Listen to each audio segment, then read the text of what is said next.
destruction, the FBI may finally have found the Unabomber here in rural Montana. And now descriptions of the suspect from a roommate.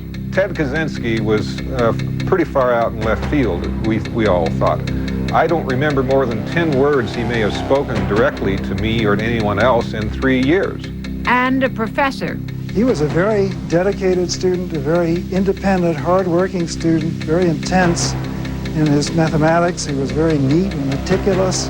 Tonight, has the image of the Unabomber gone from a sketch to a suspect in the FBI's custody?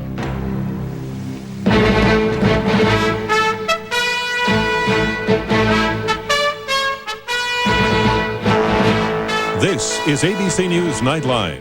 Substituting for Ted Koppel and reporting from Washington, Cokie Roberts. We're following two major stories tonight. One, the sudden shock of the loss of a prominent government figure. The other, the result of lengthy, painstaking work on the part of government investigators. When word spread through Washington this morning, first that Ron Brown's plane was missing and then that it had crashed, the city seemed to stop. From the president down, friends traded stories about Ron Brown, a man who was interested in building bridges between blacks and whites, between factions in the Democratic Party, and between nations as trading partners.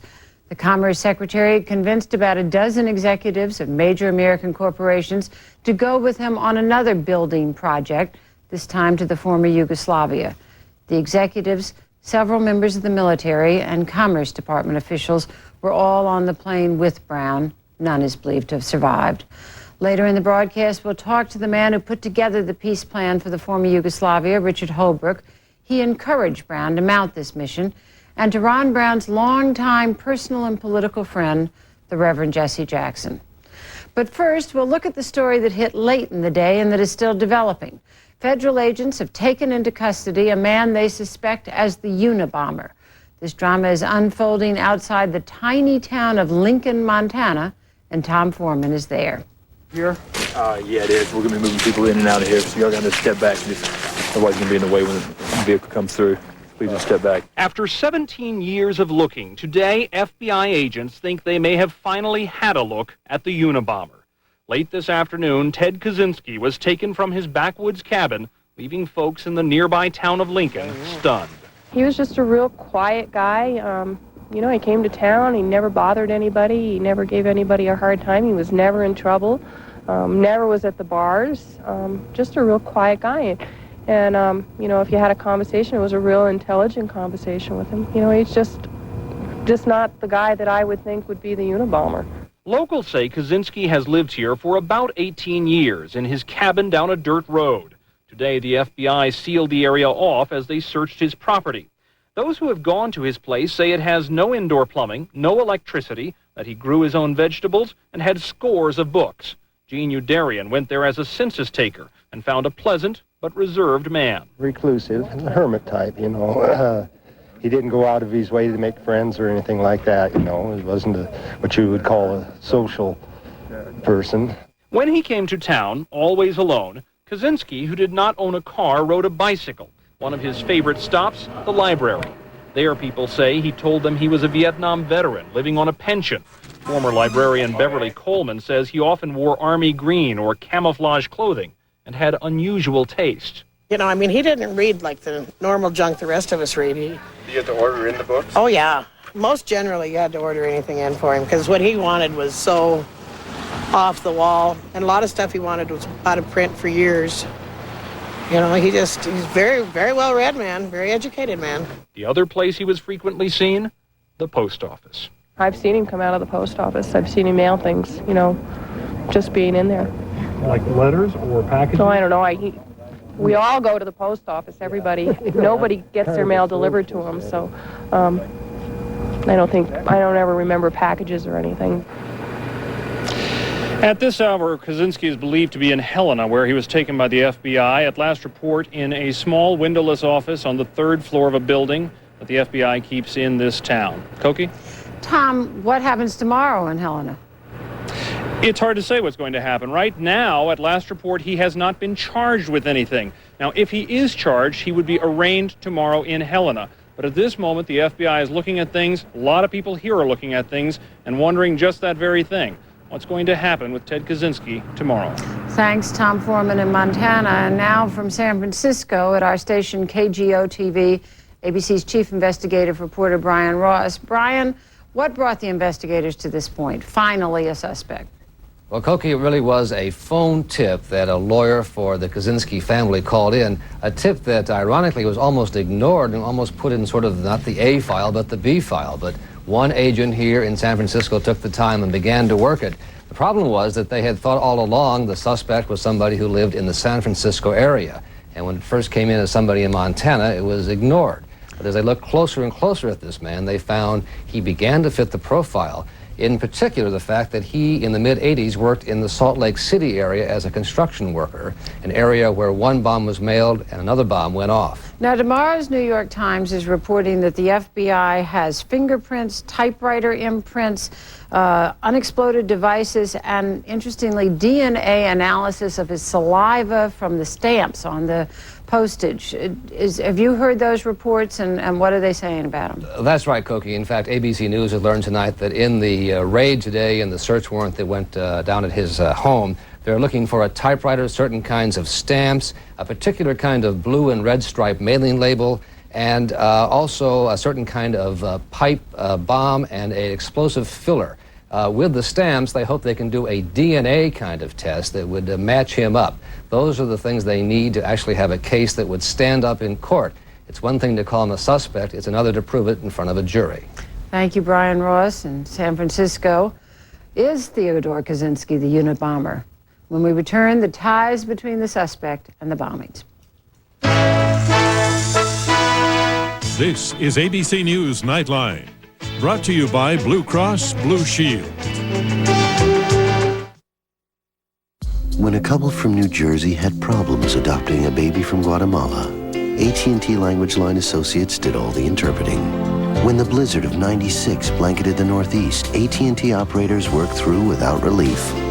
And when an American traveling overseas found her calling card number had been stolen, an AT&T fraud protection specialist approved her call home on the spot. People stopping at nothing to make sure your world has no limits. That's your true choice, AT&T.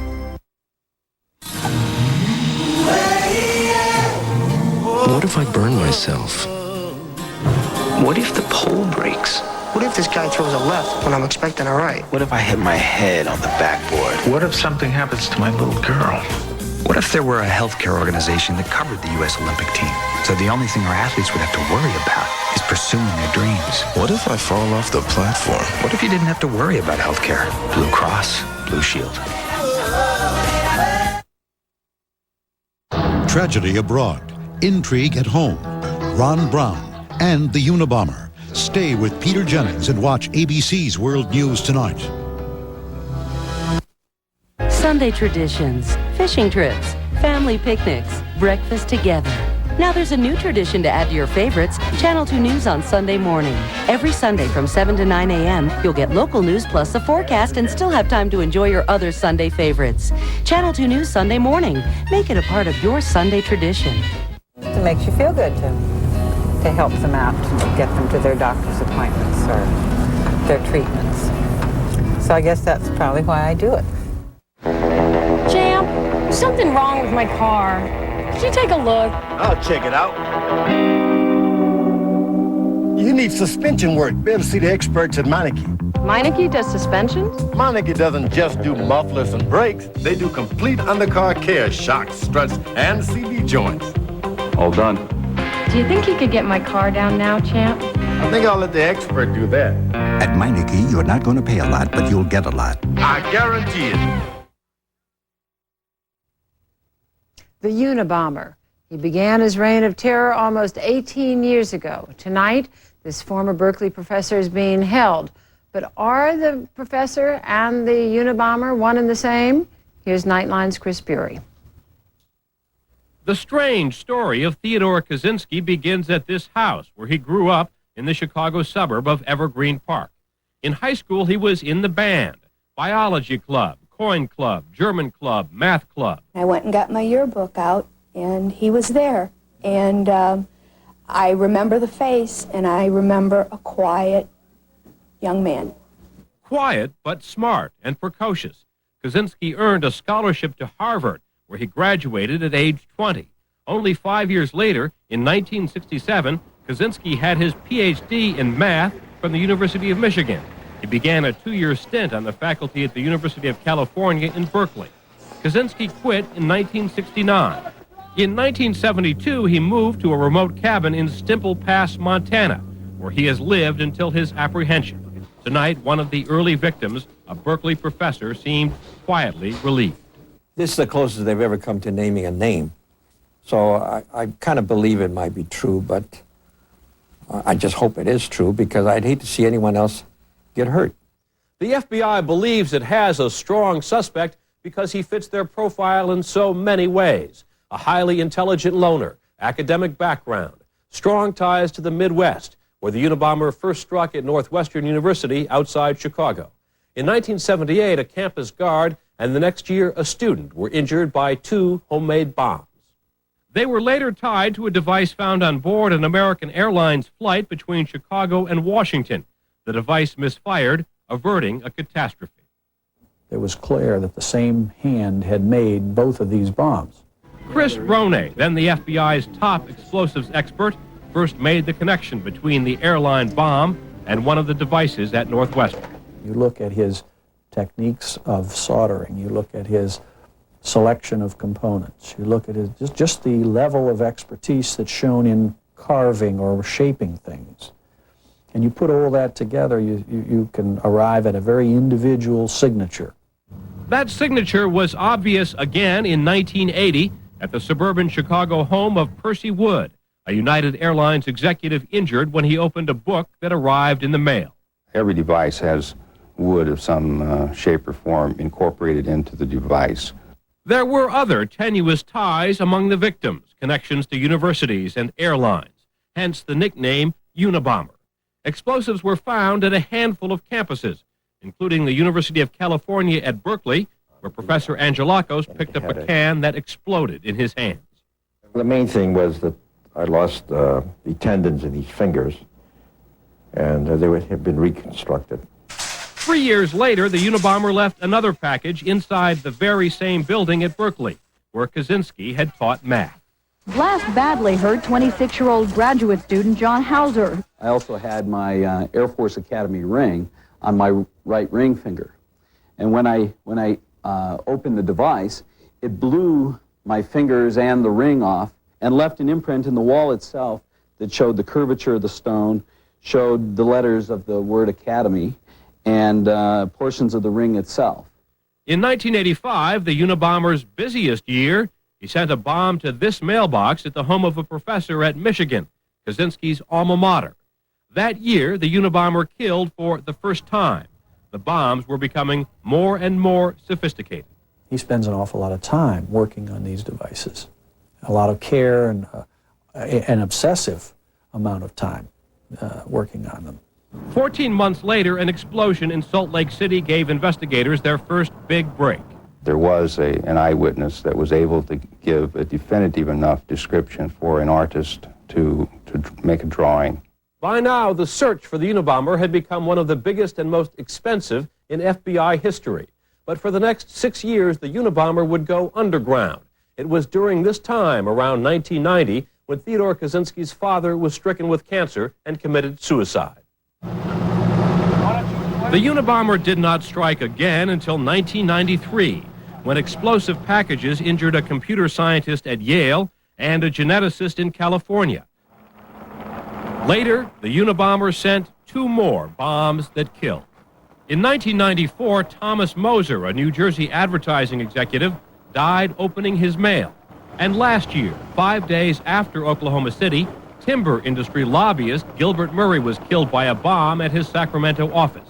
Then, in June, the Unabomber took a frightening new tack. Okay, I need to see your picture that ID along with his. For 6 nerve-wracking days, air traffic in California was disrupted and air mail paralyzed. In that time period, the Unabomber had threatened to blow up an airliner leaving Los Angeles in a letter to the San Francisco Chronicle. And is it a credible threat? Yes, the Unabomber has carried out bombings before. But the threat never materialized, and the Unabomber was silent until September, when he blackmailed the nation's most influential newspapers. Today, there's been a wide-ranging debate about two of the country's leading newspapers giving in to a terrorist's demands. The New York Times and Washington Post printed a rambling 35,000-word manuscript that railed against modern technology and ended in this chilling conclusion. In order to get our message before the public with some chance of making a lasting impression, we've had to kill people. That public confession may come up again in court if indeed the FBI has finally found its man and ended the Unabomber's 18-year reign of terror. This is Chris Bury for Nightline in Washington. Joining us now, the man whose fingers were blown off by the Unabomber, John Hauser. Mr. Hauser, your whole life was changed. You had expected to be an astronaut. Your life was changed by this event in your life. If this, in fact, is the Unabomber, what do you think? Well, I think it would be quite nice, Koki, if in fact we could bring this case to a closure. So many people's lives have been affected through the years, and knowing when the next device would go off has just been really quite a tragedy for many people. The fact that he turns out, if in fact this is the person, to have been a teacher at Berkeley for a while, and Berkeley was the place where you were injured, does that mean anything to you? Well, it's perhaps, one would hope that such things wouldn't be the case, that professors wouldn't go off on the deep end, as it were. The specific connection with Berkeley, it doesn't bother me that much. I mean, we see a whole range of different personalities in all of the universities, and we generally cherish the different points of view. Did you have a suspicion that whoever had hurt you had been in your lab? Well, certainly in my case, rather than it being mailed through the mail, this device was actually placed directly on the table in front of some computers. And so it's quite clear that the bomber had visited that place, had placed this bomb intending to maim or kill someone. The FBI and the other agencies investigating this created all kinds of new computer information in order to find the suspect. And you are a computer expert. But in fact, in the end, it turns out that it was just a tip from a family member that led them to Theodore Kaczynski. Does that seem ironic to you in any way? Well, actually, one would expect in a case like this, where the targets have been simple targets through the mail to universities and so forth, you'd expect that it would have to be a tip from someone who knew this person. On the other hand, the fact that there's been such a great deal of information put out all the time by the FBI, by the media and so forth, I think that really helps to educate the public and to put pressure on people who might know something, too many coincidences and so forth. So I wouldn't at all go against the idea that it's the information that has been put out, and computers are just one way that information has been put out. Thanks very much, John Hauser. We appreciate you being with us. When we come back, two men who knew Theodore Kaczynski.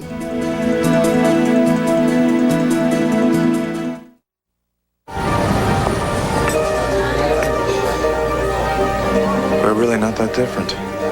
We make about the same. Both have kids in college. Worry about putting away enough to ever retire. So why do I feel he's way ahead of me? Seems to be getting better advice. Comes up with stuff I never even think of. What do you have that I don't have?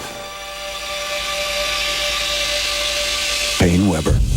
Invest with more intelligence. When the night has come and the land is dark and the moon is the only light we'll see. Feeling safe, being secure.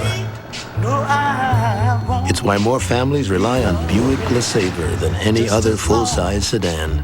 As you stand, Peace of mind from LeSabre. Tomorrow, those food containers in your refrigerator, they have expiration dates, but what do they really mean? We'll have the answers. That's tomorrow on Good Morning America.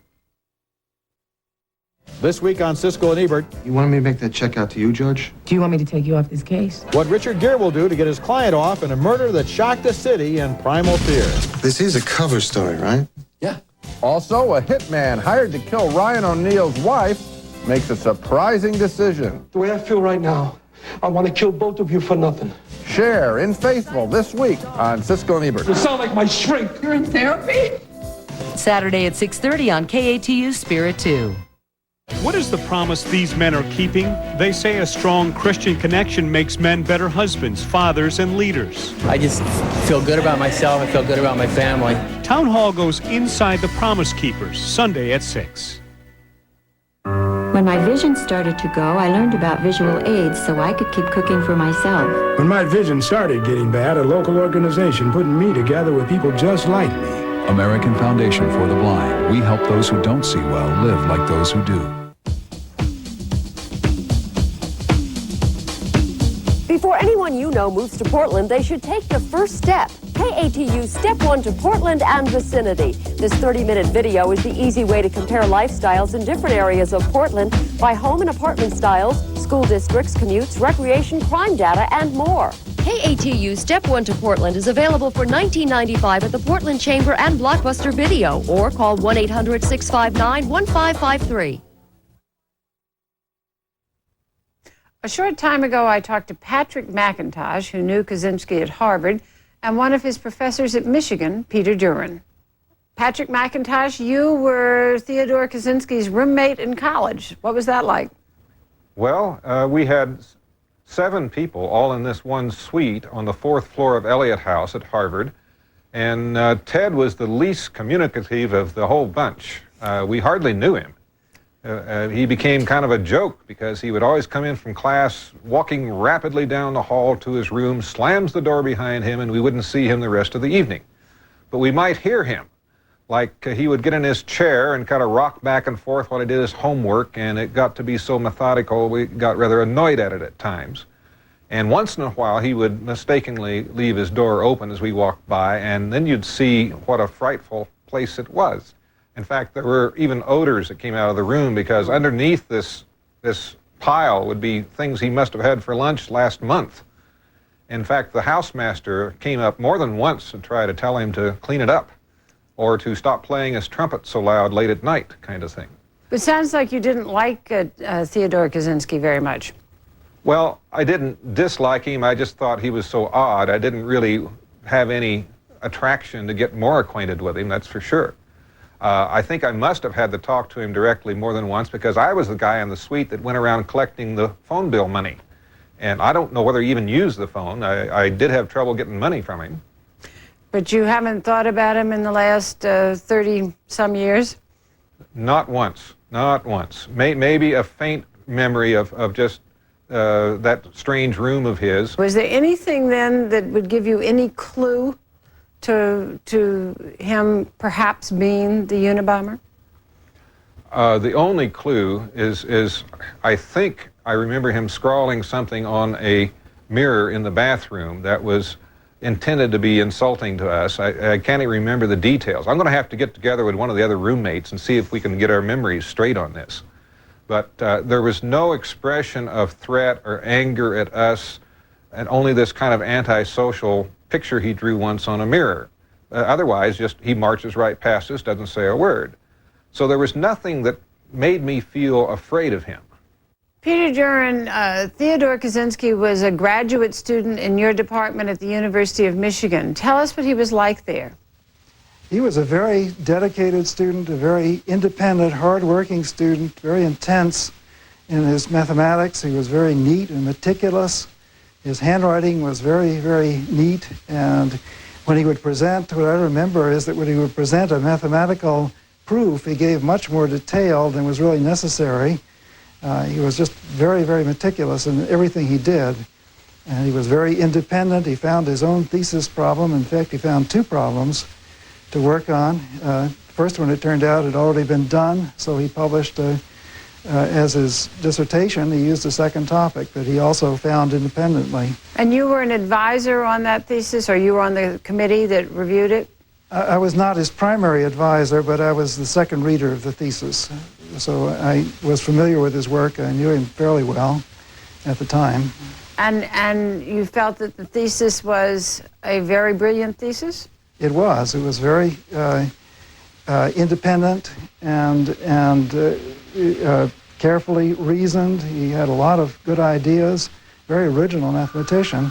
And he, on the strength of the thesis, he got a job at Berkeley and seemed he was launched on a brilliant career in mathematics. And then did you just lose track of him? What happened next? I lost track of him after he left Michigan. I may have seen him once or twice at a national meeting, but I'm sure I haven't seen or spoken to him, had any contact at all since 1970. And were you surprised about that? Did you expect to keep seeing him progress in mathematics? Oh, yes, definitely. At the time he was at Michigan, mathematics was his life, and he was very focused on his mathematical research. Was there anything in your acquaintanceship with him when he was at Michigan that would in any way lead you to believe that this person could possibly turn into a suspect as the Unabomber? No. He was so focused on mathematics. I don't think he had any political activism at that time.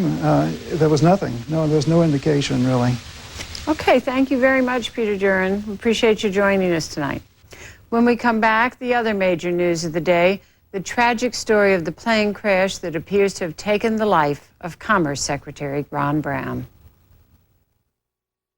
What do you get when you combine springtime with spectacular prices? The Ace Springtacular Sale, where you can get help on all your spring projects at incredible Ace prices.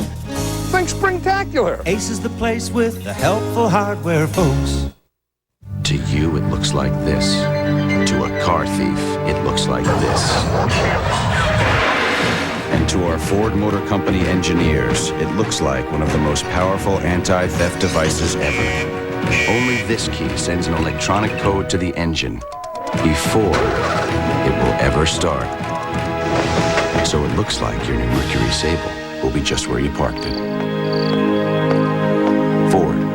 Quality is job one. It's the 21st century. Now your computer, phone, fax, and video camera are all right here. Oh, hi. Look at this stuff. Wait, is that a CD-ROM? Honey, that's a collectible. Collectible? Yep, everything has gotten smaller, except that Schwab retirement account you started back in 1996. You didn't have to pay high commissions or annual fees, and over time, that really added up. Wow, paper money. Collectible. We'll help you get started with our free Investor Sourcebook, because you can't retire until your money goes to work. I got your present. Look. Friends and Family is offering everyone in America their own 800 number. It lets special people in my life call me as often as they want without it costing them a penny. Call now and get 100 free minutes. Behold, the basic claw hammer, carpenter's best friend. Keyless chuck drills. Good idea. Get rid of that stupid key. 8-point is a standard count for the crosscut saw, 10-point for finer work, 12 for even finer work. The hammer of choice for heavy-duty use with star drills, cold chisels. Mike knows more about tools than you or I'll ever know in a lifetime. Isn't that great? At Tualatin Valley Builder Supply, we'll help you do it right the first time.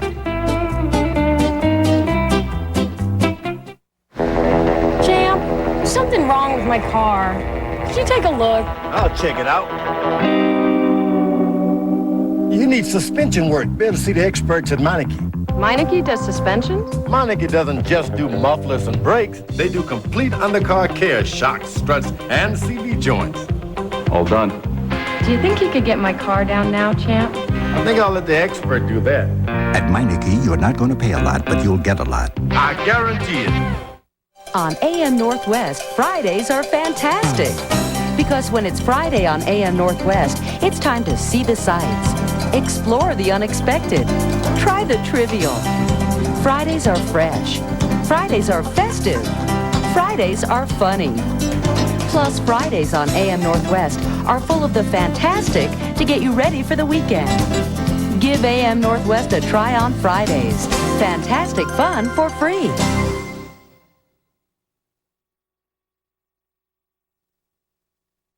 This is ABC. There's no official word from Washington tonight about the fate of Commerce Secretary Ron Brown and the 32 others who were on his plane, but all are presumed to have perished in the plane that had flown from Tuzla in Bosnia and crashed on final approach to the Dubrovnik airport in Croatia. ABC's David Ensor has the latest details. Working through the night, Croatian police and medical personnel are bringing bodies from the crash site to local hospitals. One local resident was close enough to hear the crash. I was working in the barn and I heard a plane flying over my head. It was very foggy. You couldn't see 10 meters ahead. A little bit later, I heard something like an explosion. It's horrible. The night had already fallen, so we could not see much. Unfortunately, we found a couple of dead bodies. We cannot identify them yet. The crash site, on a hillside 2,300 feet above the sea, is so inaccessible and the rainfall was so intense that for many hours American teams were unable to join the Croats who had reached it. Dr. Akica Janobabon says that when she arrived, one passenger was still alive. The rescue team sent the injured person onto the stretcher and brought her to us. We spent around 3 hours there, but by the time the injured person got to us, she was already dead. The rescue team had given her all possible help, but they couldn't save her. At the Pentagon, officials said the T-43 aircraft, a military version of the Boeing 737, has an excellent safety record. This was the very same plane that was used a few days earlier by the First Lady on a trip to Bosnia. At this point, there is no evidence of any hostile fire in the area. There is no evidence of any kind of an explosion aboard the aircraft. I think at this point, because of the location, we would rule anything out of that type. Ron Brown traveled to Bosnia with a delegation of senior executives from American companies to promote their involvement in the reconstruction effort underway there. This morning, he spoke to American troops. We know that as peace comes, the people in this area expect their lives to change for the better. And the way that we can assure that that happens is through reconstruction and development, through economic opportunity, through the creation of jobs. And that's why it's so important to have business leaders from the United States here. At the Commerce Department, President Clinton grieved over the loss of a man without whom some say the president could not have been elected in 1992. Ron Brown walked and ran and flew through life. And he was a magnificent life force. And those of us who loved him will always be grateful for his friendship and his warmth. State Department officials said that they will not release the complete list of dead tonight to give their families time to mourn more privately. But a number of companies have announced that they had representatives with the Secretary of Commerce. Among them, Stuart Tolan, president of Bechtel Europe, David Ford, president of Interguard Corporation, Leonard Pieroni, chairman of Parsons Corporation, Paul Cushman, chairman of Riggs International Banking, and New York Times reporter Nathaniel Nash. American military teams are now at the crash site, but it will be morning in the Balkans, officials say, before there is final official word as to the fate of the 33 people. For tonight, one official says they will still be considered missing, but presumed dead. For Nightline, I'm David Ensor at the Pentagon. Joining us from Telluride, Colorado, Richard Holbrooke, a former Assistant Secretary of State who led the team of diplomats who negotiated the Bosnian peace agreement. Mr. Holbrooke, you were very eager to see Ron Brown lead this mission to Bosnia. Why? Well, the mission which ended Ron Brown's triumphant life so tragically today was really one that was of the vital national security interests of the United States, just as much as the NATO troops. Secretary Christopher and I asked Ron to undertake this mission to start the reconstruction process on the economic side in Bosnia and Croatia, without which there can't be peace. And he and his colleagues, including Chuck Meisner, my commerce counterpart who also died, are an immense loss to all of us. What was it about Ron Brown that made you think that he would be able to do this, to do something as difficult as try to start reconstruction in Bosnia? Well, we had to start it, and Ron Brown was the best we had. I worked with him when I was ambassador to Germany. in Cleveland last year during the Central European Investment Conference and many other times. He combined diplomatic, political, and bureaucratic skills in a manner which was not unique, but very, very rare in Washington. The president's soundbite you just used addressed his personal qualities. To work with Ron Brown was really not only to admire him, but to come to love him. He would walk into a room, his staff a bit frustrated that he hadn't fully prepared, he hadn't read the brief fully. Within 30 seconds, he controlled almost any room he was in. He always made 1 and 1 equal 3. He always made things work. There was no one in Washington I ever enjoyed working more with. I think there's been a lot of criticism lately of cabinet members taking trips abroad. I don't think that anybody would consider a trip to Bosnia much of a junket. But what is your view of what he was doing on these missions? Well, you know, this is a dangerous trip. We all know that. As you know, it's our second tragedy in less than a year in the region. 3 of my colleagues died on Mount Igman in August. But we do this in the national interest. Ron Brown's travel throughout the world brought billions of dollars of foreign exchange to the United States and helped contribute to the creation of millions of new jobs in America. What Ron Brown did, and I personally think was the greatest Secretary of Commerce in the history of our country, was a huge part of our new national security policy. I know that Warren Christopher, with whom I've communicated during the day, considered Ron Brown, Mickey Cantor, Secretary of the Treasury Rubin, and Laura Tyson, Bill Perry, all part of a unified national security team in which foreign trade and foreign economic policy are an integral part of our overall foreign policy. Ron Brown did things which in the past were done by secretaries of state in full conjunction with Warren Christopher. To talk about trips like that as junkets is, of course, ridiculous. He took with him the CEOs, Koki. The CEOs also understood the risks, and they also were trying to advance both our national security interests and our commercial interests in this tragic trip. But the policy that they started today will continue. Thank you so much for being with us, Richard Holbrooke. Thank you, Koki. When we come back, a conversation we had earlier with one of Ron Brown's oldest colleagues, the Reverend Jesse Jackson. Subtle traces of crimson on your toothbrush and in your sink. Bleeding gums. If you've ever suffered this unpleasant experience, beware. You may be one of over 80 million people afflicted with the gum disease gingivitis. Gum disease is caused by germs. Listerine kills them. It's the only brand clinically proven to help prevent the gum disease gingivitis. Don't say your gums didn't warn you. Listerine, the power of prevention. Welcome, Olympic basketball teams. As a host to this year's Olympic Games, me, Akim Olajuwon, and the rest of American Dream Team are going to treat these guys for lunch.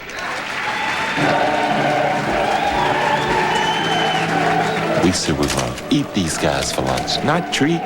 Whoops. Drop King. When you need a world of purchase power, it's time to go for the gold. Visa Gold, it's everywhere you want to be. In the perfect world, your house is a home, and your garage is, well, a garage. Staffed with ASE certified mechanics capable of handling your brakes, shocks, and front end work.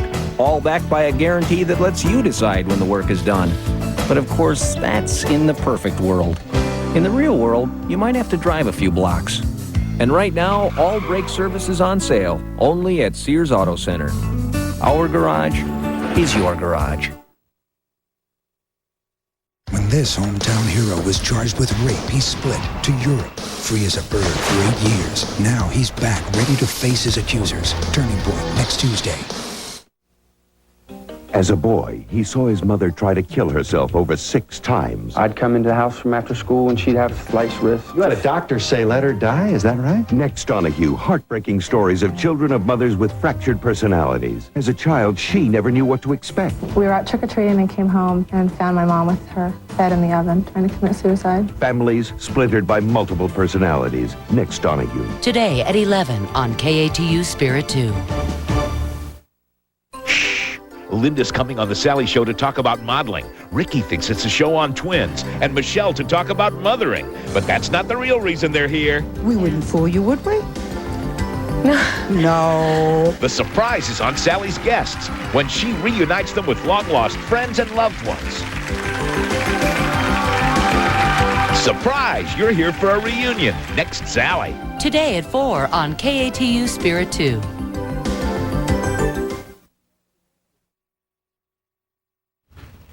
Joining us now, the Reverend Jesse Jackson, a longtime friend and colleague of Ron Brown. Ron Brown was Jesse Jackson's campaign manager for the 1988 Democratic Convention. That convention, Reverend Jackson, was one that could have been somewhat contentious, and Ron Brown said, I'm going to turn it into a love fest, and in fact, he and you did. But to me, it sort of symbolizes his ability as a bridge builder. Could you talk about that a little bit? That was probably one of the key properties that Ron brought to the scene. Having been born in Harlem, facing that kind of racial segregation, he had educated at Millbury College, where he learned to operate between the cultures and saw bridge building and coalition building as the way to heal and to offset the hurt, the hate, and the hostility. So Ron could walk rather easily between labor and business and various ethnic groups and find that chord called common ground.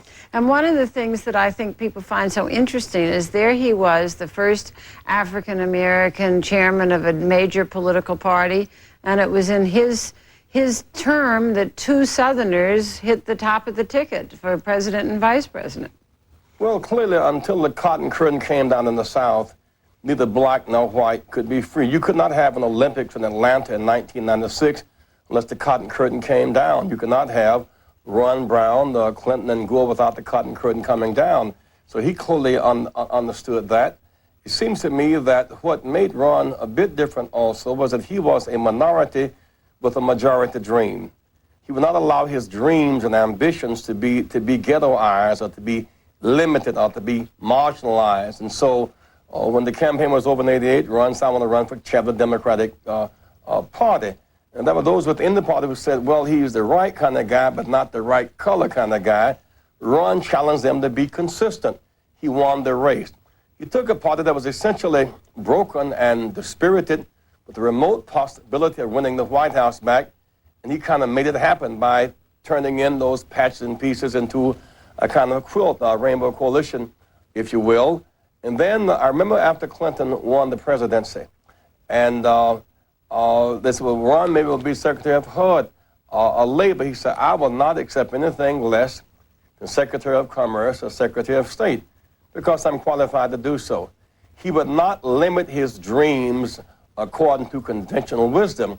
So this magnificent journey from rejection in the village of Harlem, the global economic leader, from Harlem to leading world-class CEOs, is a magnificent journey. And now he has blazed a trail that will set the pace for generations yet to come. Thank you, Reverend Jackson. We really appreciate you being with us on what I know has been a difficult day for you. Thank you. Thank you. I'll be back in a moment.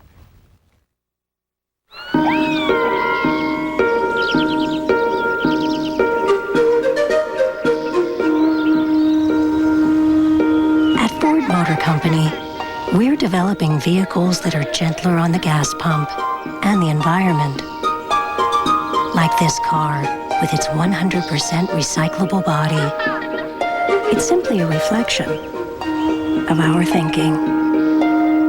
Ford, quality is job one. And finally, a program note. For the latest on the Unabomber story and the latest on the recovery efforts in Dubrovnik, watch Good Morning America tomorrow. And that's our report for tonight. I'm Cokie Roberts in Washington. For all of us here at ABC News, good night.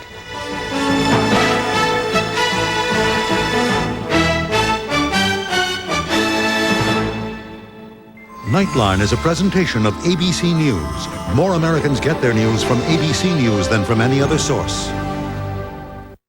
ABC Thursday. Before he was Kramer, Michael Richards looked like this. And check out You know, I was raised certain things to do a certain way. Did I forget forks? You never run around the house. You never put your shoes on the table. It's my mother's fault. And you never eat roasted chicken with your fingers. You just don't do it. Well, now KFC has this new tender roast. Roasted chicken in pieces.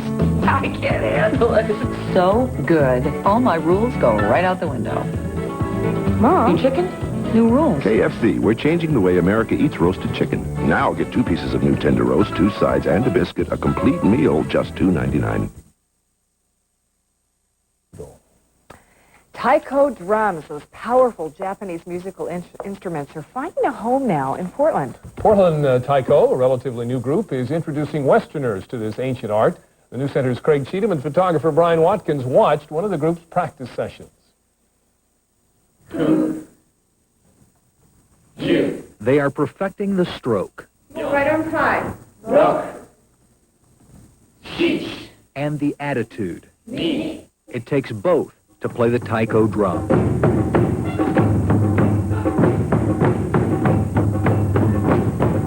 Taiko is a powerful centuries-old music rooted in Japan. Now, nearly 20 players in Portland have discovered taiko's addictive energy. It just kind of became a passion. Called a taiko junkie in a sense. Once you start hitting the drum, you get that feeling and get that excitement, then it's going to keep growing. The music bridges the generations and renews pride in tradition. Many years ago, the sound of a Japanese village drum determined its boundaries. If someone could hear it, they were in the village. Today, that common sound echoing through time is passed on like an underappreciated cultural heirloom. There's this whole context out of which it grows, and the connection with the community makes it a really rich experience. Not just the playing of the drum itself, but also the building of community when we're playing the drums within the group and also sharing it with other people. Taiko means drum, but some Portland players are forced to use old tires instead. They don't have enough instruments for the whole group. No wonder. Portland Taiko makes their own drums. It takes an average of 200 hours to finish each instrument. We each participate in building the drums. It's a labor of love that builds even more teamwork and pride. We like to make noise, and I hope it's good noise. The energy of the group is a really important part of what we're doing because we're trying to bring that together and then share it with the audience. With photographer Brian Watkins, I'm Craig Cheatham, News Center 6. Good aerobic exercise. It certainly is, like a taekwondo on drums. And lots of attitude. We'll be back in a half hour.